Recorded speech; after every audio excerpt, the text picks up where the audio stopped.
Go.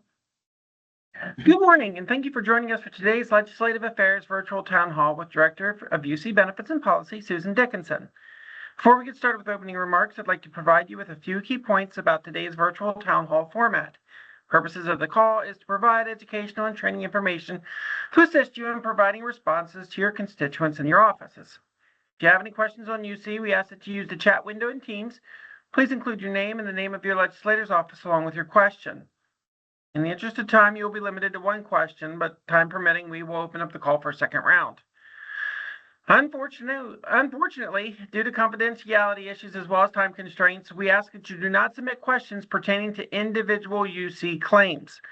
For your use, we will provide participating legislative staffers with a link to this recording following today's call to include any follow-up information we did not have an opportunity to address this morning.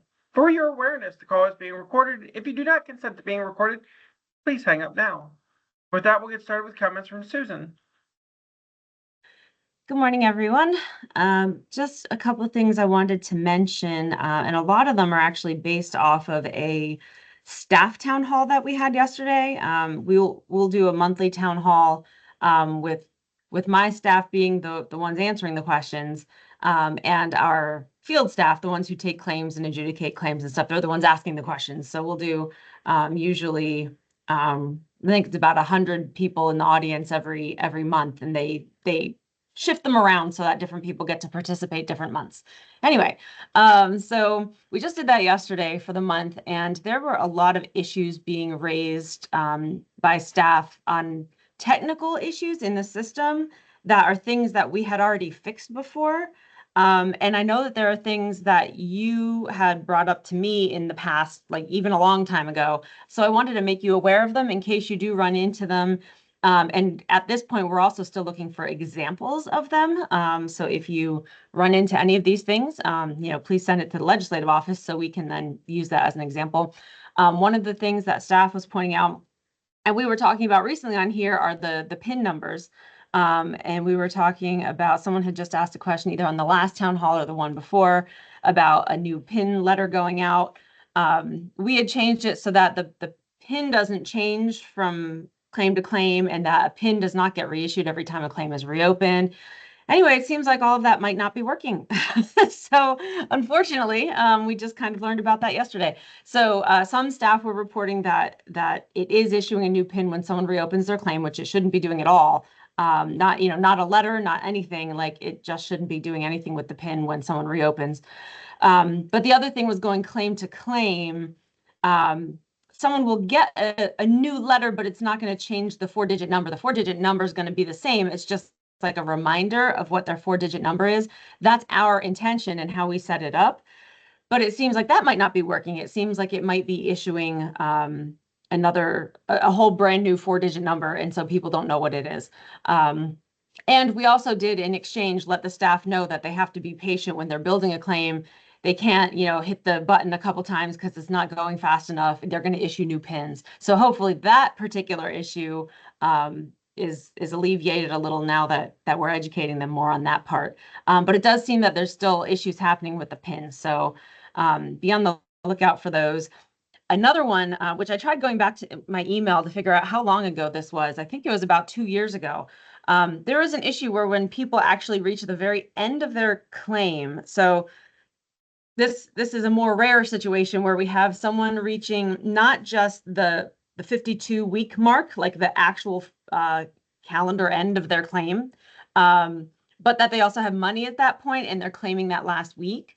The system long ago wasn't letting people claim the last week. After their claim ended, like after that date ended, they weren't able to then go onto the internet or patent file for their last week because the claim was over and it was expired and it wanted them to open a new claim. But that's not correct. It should be letting them claim that last week on their claim.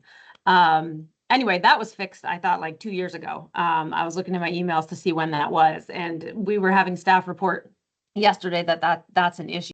So it's not letting people claim their last week. It's instead asking them to open a new claim, which is not what they're looking to do. So if you see any of those things, please let me know. There's it seems little things like that popping up now and then, or if you see anything else that you thought was fixed or, seems out of place, certainly send that along. That was all bad news that we got yesterday. So I think right now my units, unless someone from the field has sent them examples since then, the town hall was yesterday afternoon. We're still looking for some examples of those, so keep that in mind. Other than that, phones are still busy, but not like they were 2-3 weeks ago. It's a little bit better, but they're still busy because it is still January. We do still have a lot of claims. We've this January still seen a lot of individuals opening their claim or reopening their claim the wrong week. And then when they go to try to file their first week, they're all messed up. It's just a timing issue. We do what we can to educate people on the timing issue, but unfortunately, a lot of times by the time people are contacting us, they've already messed it up. So we have to, help them, and hopefully the next time that they know what they have to do. But we do what we can. So it is confusing. Our timelines and our law are just so strict, and it doesn't leave wiggle room at all, and it makes it very difficult for us and for them. So. Any case, we are still seeing a lot of volume on phones and chat, but it's alleviating a little bit. And of course, as we get into February and go through February, it ends up alleviating even more as we get into the spring and people are back to work, especially those who work outdoors. So it should be getting a little bit better every week. And that is all I had this morning. I can't think of anything else. So Kate, I will turn that back over to you. So this morning, our pending queue in the LegWeb system is 96. And the oldest one in the system is January 27th, yesterday at 11:31 a.m. All of these folks are literally less than a day away from when they were submitted, and we hope to get to them very quickly. Our first question of the morning, Liz from Rep Warner's office. I have a union carpenter who works for multiple employers. Whenever he's sent, he often works for the same employer a couple days here and a week or two there, but always within Pennsylvania. He told me yesterday when he reopened his claim, the system asked for his worksite address in addition to his employer's address. Employer is also based in PA. How does he report multiple work sites? He did say he was offered a box that said the work site was the same as the employer's address. That does seem kind of odd. I haven't seen that part of the system yet, but anytime we're asking for an address, it's so that we know where to send verification information. So even if it's the same address, like the employer and his work site, putting in the employer is never going to be a bad thing. So definitely just put in the employer's address, because I think sometimes we may have to reach out to like whoever the work site is. It might be the person we have to ask questions to, and that's probably why we ask that. But if anything, getting it to the employer might then, prompt them to know that we need information, even if someone else has to give us the information. So I would say just put in if you don't have a different work site address, that's fine. Just put in the employer address, and that will get us what we need.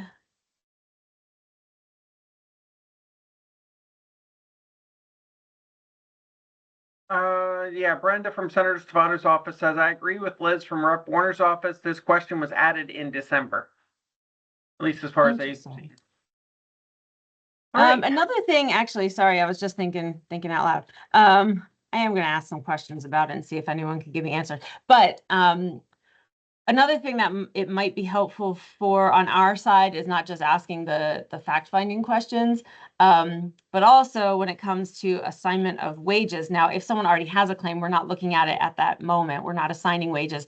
The wages that we used for the claim were already set, and we already assigned them. But like going forward for like the next claim, where someone works makes a difference as to where wages are assigned, and then we use those wages to build the new claim and get the rate on the new claim. I'm just thinking out loud that might be another reason why we asked that, but then we would have to go back and reference it when we're setting up the next claim. But at least it gives us more information. So I'll find out. It might possibly be something we did not ask for. And that was part of the product that the vendor deployed. If they change their base product, we get these things without necessarily knowing that they're coming.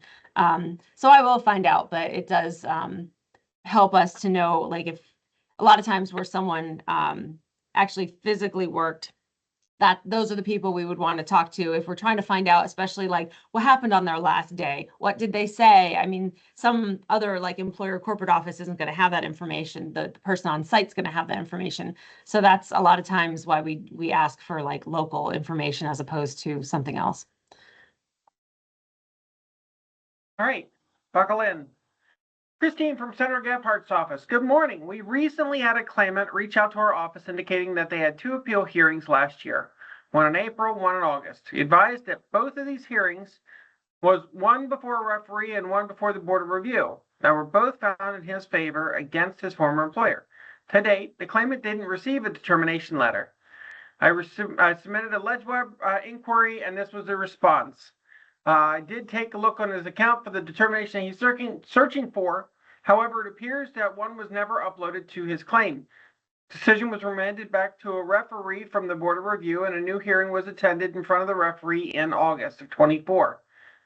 Information was then sent back to the Board of Review, but a decision from the board regarding the new hearing was never entered onto the claim. Would there be any reason for a determination to be taking so long since the claimant was advised in person at the hearing in August of the decision? Claimant's looking for a copy so he can file a wrongful termination suit. Thank you. No. Now, granted, I'm not the appeals expert, but normally things don't take that long. So I'm wondering if there might be something special about this one. Just from the description, I will let you know his impression about who the hearings were in front of are wrong. People don't have hearings before the board. The board is a behind the scenes board. They don't hold hearings. So it was just a referee hearing. And then the board may have decided, or that referee may have decided to remand it back. But he doesn't then, his hearing in August would have been before a regular referee again. It was just another hearing. So anyway, so at that point, all he'd be waiting for is for the referee to issue his decision, his or her decision. But they typically don't take 5 months. So there must be something happening specifically with that one. Or if it is like to consider something, they may have to meet. That's the only thing at the higher level board. They do behind the scenes meetings to discuss cases and make decisions and stuff like that. So if they had to meet to discuss it, maybe that's why it's taking so long. But that one, definitely sounds out of the norm. That would be something special happening with that one.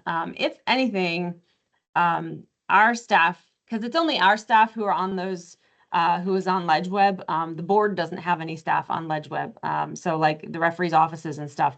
The only way they would hear about these is from us. So if our staff get that, they should be sending an inquiry to someone at the board just to see where it is. But if no one's heard anything, if anything, we can look at that one specially.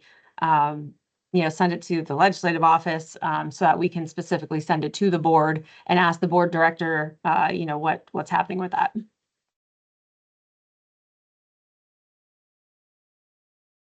All right, at this moment, we're going to pause while we wait for anyone else to offer up any questions that they may have. We've covered everything that's in the queue at the moment, but hopefully you guys have some other follow-up questions. Otherwise, this will be a very short meeting.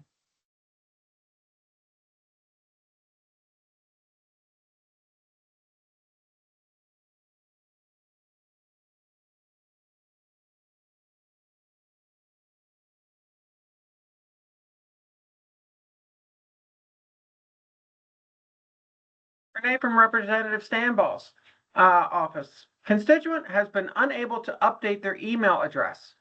Now opening claim and ID.me now process is not successful. Claimant constituent has limited resources. They have a track phone and no computer. Needs assistance with completing ID.me. What steps could they take to try and complete this? So when they update their email address, like with us, that does not update it with ID.me. With ID.me, checking someone's email address is part of their whole security verification process, so it's not something that someone can just update. I believe he would have to contact ID.me if he needs to actually change his address with them to make sure that it gets changed and that he's still verified. So like for us, email is just another way to contact you kind of a thing, but ID.me uses it for that, for that reason for sure, and for MFA and stuff like that. But it's also part of their verification process. Like when someone gives an email address, they're looking behind the scenes at records to see how old it is, how often it's used, stuff like that. So it is an integral part of what they do, which is why it's not an easy thing to change. I don't think it's impossible to change. I just think it's not something that he's going to be able to do unless he contacts ID.me. Now, when it comes to our claim, he can just go online and change his email address.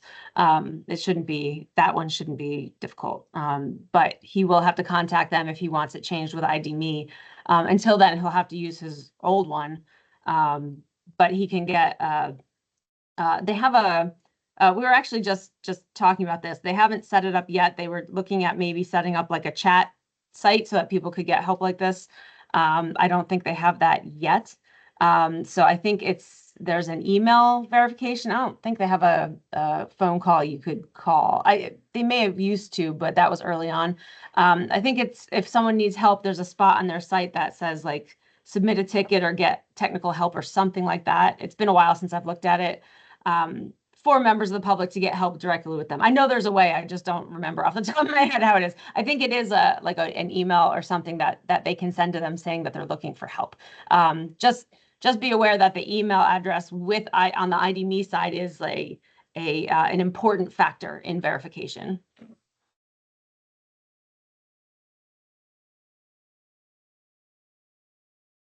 All right, a little bit of a follow-up. How do they contact ID.me? Local career link and UC rep there was not able to assist. I'll look at it right now. It's on their website. Let me see. Let me see if it's at the bottom. There's a contact support button right at the bottom. Let me put in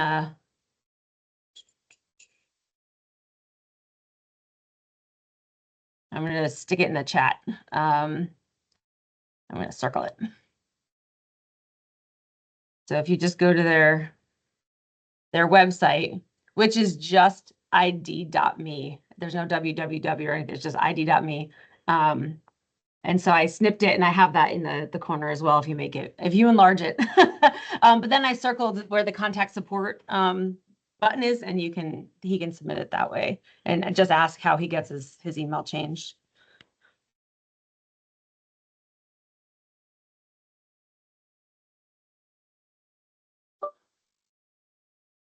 All right, we will open up round two. If you have already asked a question, you have a further follow-up question, by all means, fire away.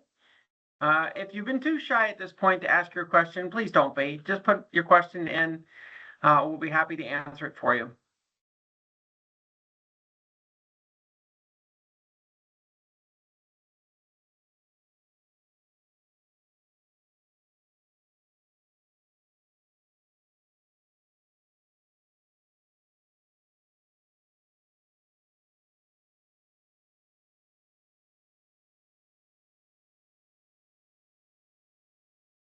We'll give it a minute or two and see if anything new pops up.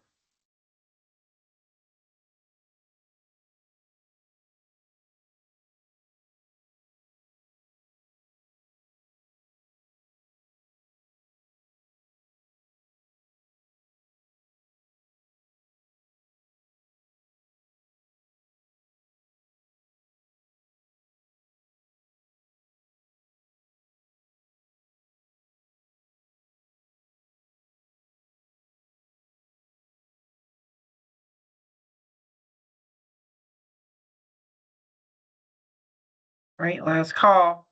We'll give everybody a moment or so to see if there's any last questions, but otherwise we will wrap up momentarily.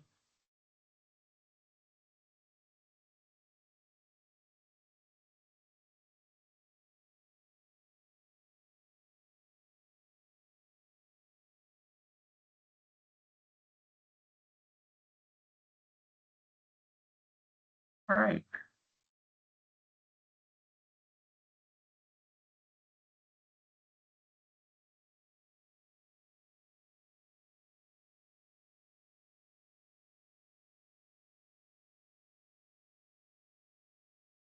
Susan, just for last thing to round out here, how have call volumes and inquiry volumes been? Are we starting to round down now that we're getting to the end of January, or will this probably continue into February as far as our busy season? Yeah, I mean, it always continues slightly higher volume into February, but it doesn't, depending on the year. This year claims volume is actually a little elevated over the past 2 years or so. We're definitely seeing more claims than we've seen in 3 years. So it's a little bit higher, but like I'm looking at our busy signal report that we get each day, and just as we were starting this call, it was about our phone had busy signals 4 out of 5 calls, which is a lot. When we were having these calls 6 months ago, there were none on like Tuesday morning. So it's not 5 out of 5 calls. It's not completely busy, but it is Tuesday morning in January still going to be very busy. So that'll probably continue and into February and by the time we get to March, be petering out a bit. Okay, very good. Seeing no other questions come in, we'll wrap this up here today. We thank you very much for participating. Thank you for listening to this later on if you're listening to the recording. And we'll look forward to seeing you folks in 2 weeks. Now, Susan will not be joining us in 2 weeks. We're looking to see if we're going to add in a new presentation from one of our other deputates, but that is not set in stone. If there are any changes or if we do cancel, we will give you guys a heads up beforehand. Thank you very much for your time and have a great day. Thank you. See you, everyone.